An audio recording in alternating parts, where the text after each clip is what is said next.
Assalamualaikum. Today we're here at the office of Pakistan's largest e-commerce retail platform. आपने अब तक guess कर लिया होगा कि हम किसके office पे बैठे हुए हैं. We are here at Daraz Pakistan. With a very massive customer base, this tech-based company is huge.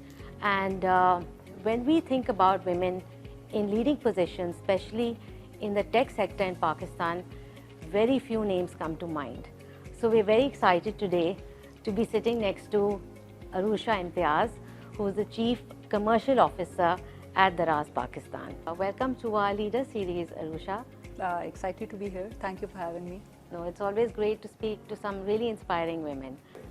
Arusha, मुझे बताएं, जब लोगों को पता चलता है that you're the Chief Commercial Officer for such a big platform, उनका क्या reaction होता है? I think the first reaction I get is that people can't believe it, honestly speaking. And I don't only get this reaction from men, I actually get the same reaction from women as well, and also from working women. Okay.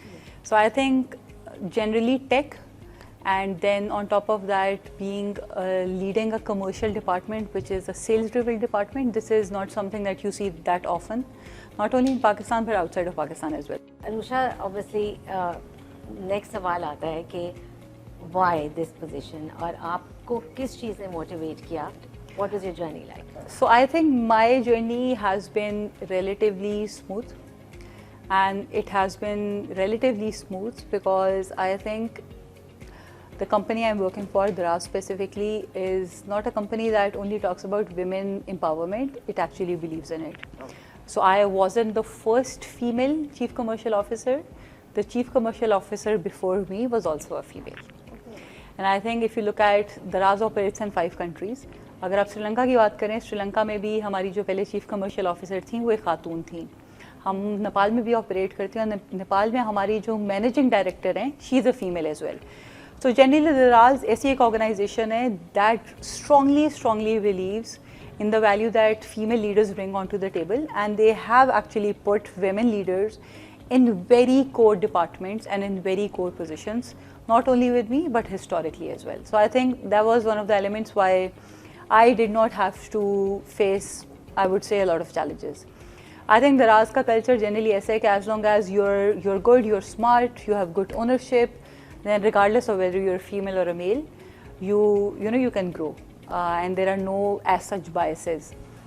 Other than the work side, I think generally I also had a lot of family support. I have a lot of support from my husband, from my in-laws, from my own family as well. So generally from a family angle also, it was relatively easier. Arusha, जब हम देखते हैं like Pakistan में भी, even overseas, जैसे आपने mention किया है कि tech specifically में औरतें बहुत कम नज़र आती हैं. What is the main reason? ये ऐसे क्यों है? I think टेक में जनरली आपको कम ख़वातीन नज़र आती हैं, पाकिस्तान के बाहर भी. That is mainly because tech का working culture is slightly different from the working culture in other companies और in other sectors, I would say. So अगर आप फैशन की बात करते हैं, you will see a lot of women over there. If you talk about the education sector, you will see a lot of women over there. And you will see in all of these sectors one thing that's very common is the timings. And I think tech is that space where it's extremely fast-paced. We are not like a FMCG company which is 100 years old, right? And I think since the age of these tech companies is really small and they're constantly evolving, and then they're evolving at a very crazy pace, the requirement that's usually there from not only women but also males is usually a bit intense. So I think that's one of the reasons why you generally see lesser women in the tech space. But having said that, I think tech is also the only space now where you will see the concept of working from home that works. अगर आप globally भी companies की बात करें, Facebook हो, Google हो, and then also when COVID happened, that changed the entire working culture where a lot of people were allowed to work from home. They had the flexibility to work at different times of the days, as long as you are able to get the work done. Women could actually work from home while having their kids around them also. So I think generally I personally feel this is timings and the requirement that is there in the tech industry is slightly more than, I would say, than other sectors. That's why you see lesser women. But I think as the time passes, I've also seen the culture change massively. And if I talk about Daraz specifically, Daraz mein, we have a very flexible working culture now. As long as you align your line manager and you want to work from home on a certain day because you have an emergency and you need to, babysit your kid, you can work from home. We have Fridays work from home now. So I think companies are also starting to realize that, we want women to be an active part of not only our companies and our culture, but we also want women to be empowered because that helps the economy and the country as well. हम लोगों ने अपने office में day care खोला है. So if you are a working mother and you have a kid, you can actually bring your kid to the office. I have brought my kid to the office at times in the daycare, and she also comes and sits with me in my office. She runs around in the office, and it's not something that's looked down on कि यार इसका बच्चा है और office में भाग रहा है. It's like it's very open that way. So I think it's important you also find the right company where things like these are easily acceptable. But then at the same time, I think generally even if you're working in other companies, there is a lot more flexibility now. So Arusha, how does your role as a Chief Commercial Officer at Daraz enable you to empower other women both within the organization, and if we look at it from the other side, your female seller market space, how can you help both of them? So देखिए, generally I'm a very strong believer कि आप औरत हो या मर्द हो, आपको अपनी जॉब अच्छी करने के लिए what you need is the right attitude and you need the right skill set. So when it comes to female sellers, I treat our female sellers like how we treat our male sellers, and there is no differentiation at all. At the end of the day, what matters is you're a seller on the platform and you're doing a good job. So existing sellers जो platform पे हैं, they're treated the same way. What we did in the past, we launched this program इब्तिदा के नाम से, where we wanted to encourage a lot more women to come and register on Daraz. So that entire program was designed in a way कि आप अगर female seller हैं और आप दराज पे रजिस्टर करते हैं, हाँ, सेलर्स को हमारे प्लेटफॉर्म पे पैकेजिंग मटेरियल खरीदना पड़ता है. We subsidize that, we gave them commission waivers as well. We launched an end-to-end training program for female sellers as well. But a lot of these things, I would say, were also happening before me. And I think generally it was not something that I personally did. It was also something that the company wanted to do. It was also something that, we strongly believe in, that we want female sellers to be a bigger chunk of the entire seller base that we have on the platform. And as a result of all of those initiatives, अगर आप आज दराज से बात करें, हमारी तकरीबन 30 से 35% जितने भी हमारे पास sellers हैं दराज के platform पे, 30 to 35% of those sellers are actually female sellers today. From a team perspective, over there I actively try to work with the female employees, or I would say female colleagues in my team. I think one thing I always felt, and I still do feel at times, is it's extremely easy for men to find mentors who guide them, who help them navigate their, professional lives, their career progression, help them map out, career किस तरफ लेके जाना है, how to handle different situations, so on and so forth. मगर since आप leadership positions में और आप वैसे ही generally आपको working environment में बहुत कम ख़वातीन मिलती हैं, it's extremely difficult for young, working women to find female mentors. Yes. And at the same time, it's not easy for a female employee to open up to a guy at the same time also. So you'll also find very limited female mentee and a male mentor connections as well. So what I did when I came in this role was I actually wanted to work with, few females in my team, and I do regular mentorship sessions with them. This was actually an idea that was given to one of my teammates. Her name is Minahil, who actually came up to me and she was like, you have done so much, so I actually want to learn from you, and I want I want to have regular sessions with you. So I started off with her, but now I'm actually doing it with a couple of other females as well. So I think that's one thing that I'm specifically doing. Generally, since in the commercial team it's a big team. So we also try to make sure that whenever there's a new position, we try to give good consideration to females. We also have an alignment with our HR that whenever a position is opened, they need to make sure that a certain percentage of CVs that they forward to the hiring manager, they need to be of female employees as well. So I think all of these things also help in making sure that we are able to get more and more women into the system. But for the women who are already into the system, we try to give them as much support as we can. And honestly, when I speak to these women now, it makes me realize that there are so many small things that these women at times feel, and that they're not being taken seriously at times, or they have to talk in a certain way, or they have to dress in a certain way to be taken seriously or to be heard in a meeting. I think helping them navigate all of that really makes me happy as well. Okay, Arusha, so what are some of the most effective strategies for increasing women in leadership positions, and how have you managed to do that? I think you have to really focus on grooming the young female talent in your company, and making sure they are doing the right things, they are groomed the right way, they are given advice the right way, so they can eventually progress in their careers and eventually reach leadership positions. I think other than that, the biggest battle that you have to fight is that there are some unconscious biases that people have in their minds when they have to hire a female. So for instance, आपको अगर XYZ किस्म के role में आपके पास एक position है, at times it does happen that and if the hiring manager is a male or female, I've seen this happening with females as well, कि ये एक role certain तरीके का है, तो इस role में एक लड़का might be able to do a better job in comparison to a female.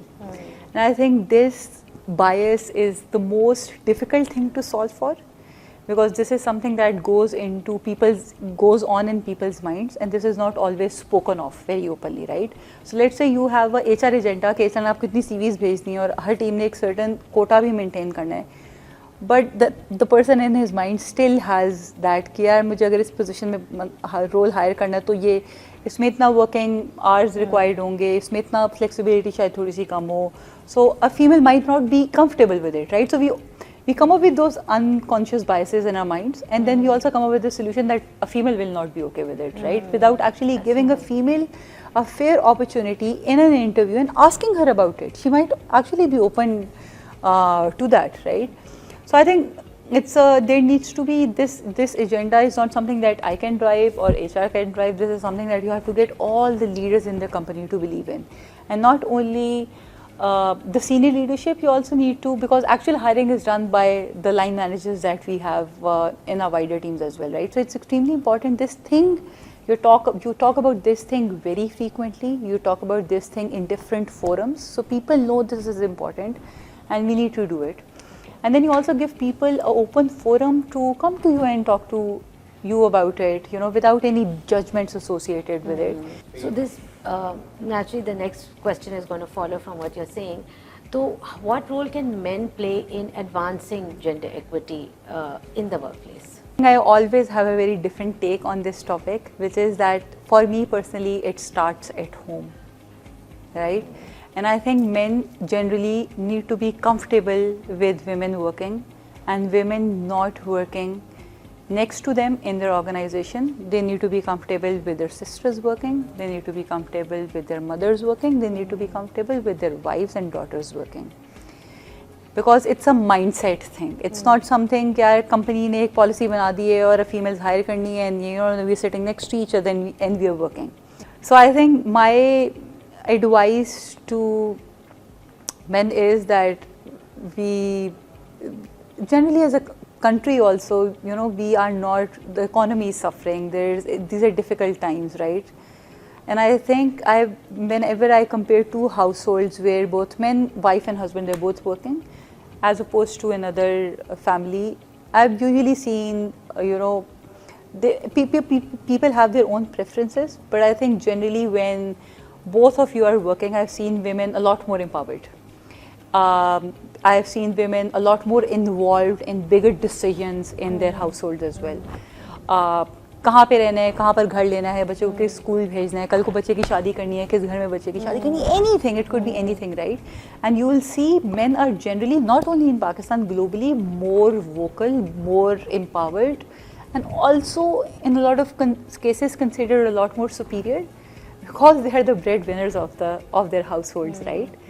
And when you actually start empowering women, that equilibrium shifts, and that is what men need to be comfortable with, right? Arusha, do you feel like we need to, I mean, there are fewer women in the tech sector, तो और क्या करना चाहिए, like to encourage more women to enter the tech sector? मतलब कुछ skill based learning की ज़रूरत है या क्या चीज़ है जो missing है?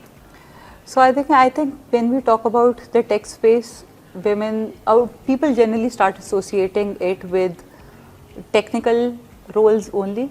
So Daraz is a tech company, but commercial is a sales department at the end of the day, right? Even in tech companies you have HR roles, and even in tech companies you have a finance department. So I think from a tech skill set, I think no matter which field you are in, majority of the companies, whether it's banking, whether it's telecom, whether it's tech, companies do require different kind of skill sets. So I think it's not that, you want women to you want them to get a engineering degree, only then they can enter the tech space. So that's not the case. But I think for us to be able to get more women into the tech space, there needs to be reasonable working hours. There needs to be flexibility. Companies need to have daycares in it. Because one thing that we cannot change about tech is that it's evolving and it's extremely fast paced. Yes. So that will stay a reality in tech till it's 100 years old, and there are structures, there are processes, everything is super mature. We are not there. And it's not only that Daraz is not there, a lot of other tech companies are also evolving. And even if you open your LinkedIn right now, I have a very strong feeling majority of the hiring would actually still be happening in the tech space. So even from an opportunity perspective, this is where majority of the opportunity also lies. So I honestly think not only the working culture of companies like this is extremely fast paced, even the growth is very fast paced. So I personally think it's evolution that's happening. And if you are not a part of it, whether you're a male or a female, you're actually missing out.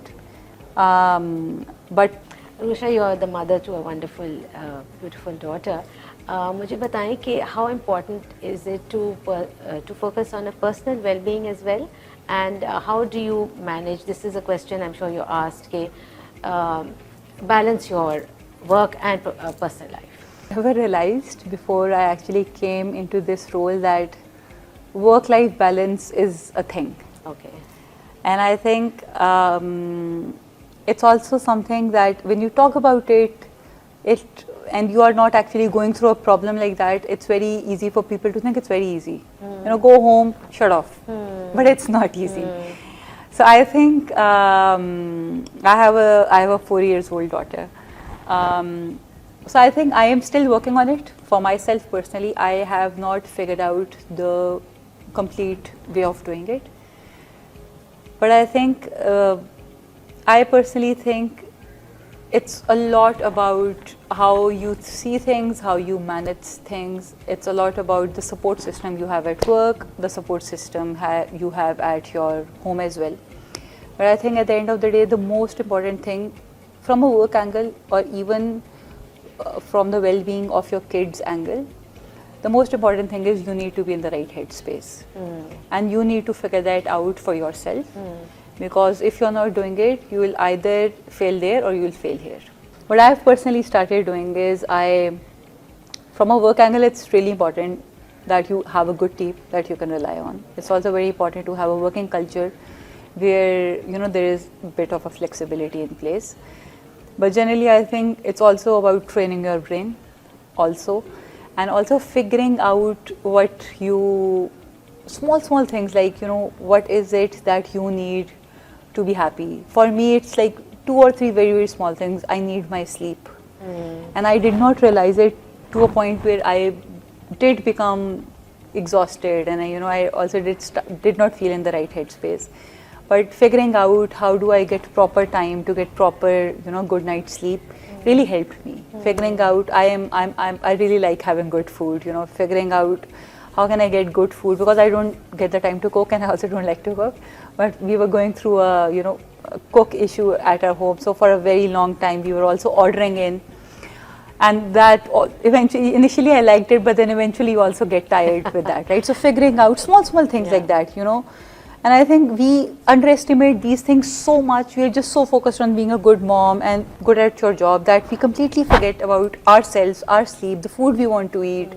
You don't get any personal time. You don't have time to go out for a walk. You don't have any time to have any hobbies or a life or even talk to your family or your friends. I think that's not okay. And it's important for you to realize that is not okay, because that is not sustainable. Yeah. Fem tech startups are something that is happening. We see more of them happening, where you bring technology and female wellness and well-being together. The other thing is that female-led startups, do you feel like you see more of them happening in your sector, and how can they be encouraged to sort of come into the market? I personally think if you're a working female, you personally need to just do the job and focus on that, instead of thinking that I'm a female and I need to do it in a certain way. And as long as you're motivated about something and you actually want to do something and then you give it your best, in majority of the cases you do make it work. Having said that, my personal hunch is that given the global economy and how it is getting impacted, the investments in tech space have actually gone down in the last 1 year. Okay. And generally, and not only the investment has gone down, if you look at even for the publicly listed companies, if you look at their stock values, stock prices, everything has gone down. And investors are also less risk averse now. Pehle, the VC mindset used to be, here's the money, grow. And as long as you're growing your top line, everybody used to be happy. Now the mindset is very different, that you need to grow, but you need to grow sustainably. But I think this entire situation is not going to stay there for long. If you don't just talk about this year, but if you talk about the last 10 years, I do think that investments in female-led startups did go up from a decades trend perspective. So I think my recommendation would be, if you actually believe in something, you should not give up just because this year investments are not happening, or this year the investment number has gone down in female-led companies. But generally the trends are changing, and if we stop pushing for it, then nobody is going to do it. So we should continue pushing for it, and eventually one day we will, if it's meant to happen, it will happen.